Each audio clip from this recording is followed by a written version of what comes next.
Il-Grand Harbour Regeneration Corporation, il-GHRC, għaddejja bl-aħħar xogħlijiet fuq ir-riġenerazzjoni fid-daħla tal-isla. Dan il-proġett qed isir b'investiment ta' 4,500,000 euro bilan li tingħata ħajja ġdida lid-daħla tal-isla u lill-iswar tal-madwar. Il-Ministru għat-Trasport, l-Infrastruttura u l-Proġetti Kapitali Aaron Farrugia żar ix-xogħlijiet flimkien mal-kap eżekuttiv tal-GHRC, Gino Kawki. Huwa sostna l-impenn tal-Gvern li jagħmel il-port il-kbir u ż-żoni tal-madwar mutur ekonomiku b'saħħtu għal pajjiżna. Dan irid jagħmlu fil-waqt li jinżamm bilanċ tajjeb bejn l-investiment, it-tkattir tiegħu u l-fatt li din iż-żona hija waħda fejn jgħixu numru ta' familji. Il-proġett tad-daħla tal-isla nqasam fi 3 fażijiet. L-ewwel fażi tal-proġett kienet ir-restawr tad-daħra prinċipali u tas-swar ta' San Mikil, fejn ġew restawrati ma' 8850 metru kwadru ta' swar. Barra minn hekk, l-arloġġ magħruf tal-isla sarlu r-restawr neċessarju.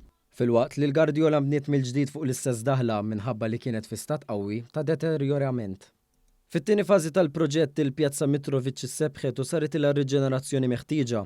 Saret ukoll il-rilokazzjoni tal-piċċ tal-boċċi u nħolqot pjazzetta żgħira oħra taħt il-Belvadera għall-użu tal-pubbliku.